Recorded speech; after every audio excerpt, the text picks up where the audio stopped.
What's happening, FlowChat Connector? Sean back at you with another high-ticket tune-up. In this video, we're going to talk about something called finding green flags instead of red flags in high-ticket sales. Stay tuned. It's a great one.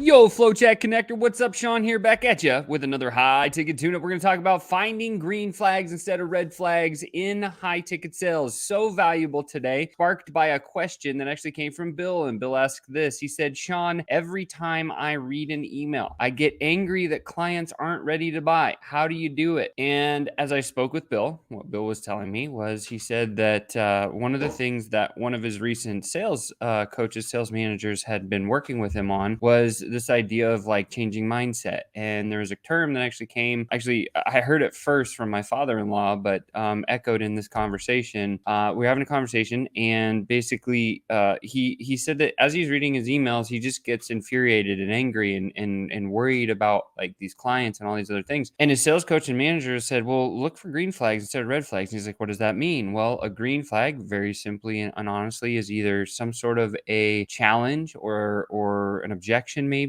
or something that where we know the prospect is looking for a little bit more information. And if we stay focused on those ones, even though we get some constructive criticism or feedback, then that's okay, right? Because there's going to be red flags, which are going to be the ones that people hate on you, right? Everybody's always going to have their own opinion. Don't forget that. That's totally okay, especially in high ticket sales. But what we want to do as a sales professional is keep our tuning fork looking directly at where the green flag's at. So what I want to do is give you a couple examples of what I mean by this. So I'm actually going to go through an email example, and then I'm also going to go through a messenger example so you can see kind of the things that I'm talking about here. So let's move on to the first slide. So this is an email. I'll read the full email to you. So here's what this email says. It says, oh my God, your and Chris B's videos are so long, and I'm sorry to say a bit annoying. Please make my life easier. Can you provide me a short description of your value proposition and then a little bit of information about what they do? And so as I'm looking at this email, I'm thinking to myself, okay, so a normal salesperson could come in here and the first line could set them off. It could trigger them, and it could trigger them to the point where they're like, oh my God, I hate this guy. I don't even want to do a deal or business with him. But as you continue to read the email, you find the tone of this email happens to be, no, I'm actually asking for more information, and I think your videos suck. Well, thank you for the feedback on the idea that our videos suck. Please, can you help me improve them? Is basically my next response as I go back to that. But then the other things, and let me just point them out. So here are the red flags. First of all, you said our videos are so long and they're annoying.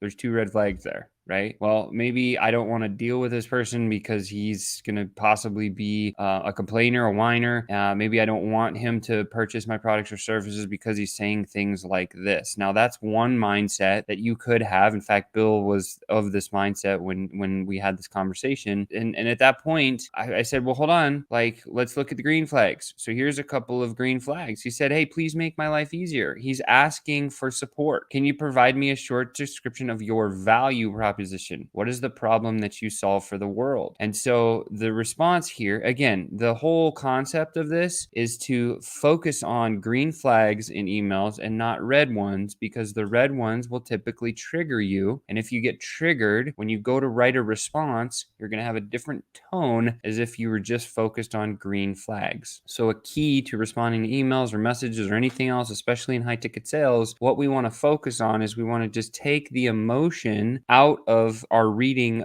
of the message, and just say, oh, well, that was a red flag. That was a green flag. No judgment. I'm going to stay focused on the green flags. Here's how I'd respond to those. And when you continue focusing on that direction, it conveys a sense of energy that every prospect's like, wow, this is powerful. I'm going to do this. Here's a look at another example. So this was an email example. Here's a message example. Hey, James, just checking in. Were you able to jump into our group, Facebook group? Sean, totally missed your message. Are you offering some form of services, not just CRM, but actually access to acquiring leads and having a data space for them, right? So again, good questions. If I look at the red flags, totally missed your message. Does that mean this person, I could think, oh, darn it, dude. Like, I'm trying so hard to get in touch with you and you just missed my message, man. Like, that's messed up. Like, most people would read this and be like, oh, well, he's just probably just busy, right? That's the mentality that we want to have, that, oh, he's just busy mentality. Whenever we see a red flag, that's kind of the same mindset that we want to have, right? And then once we have that mindset in place, now we see the next ones. Where's the green flags? Well, the questions he asked, are you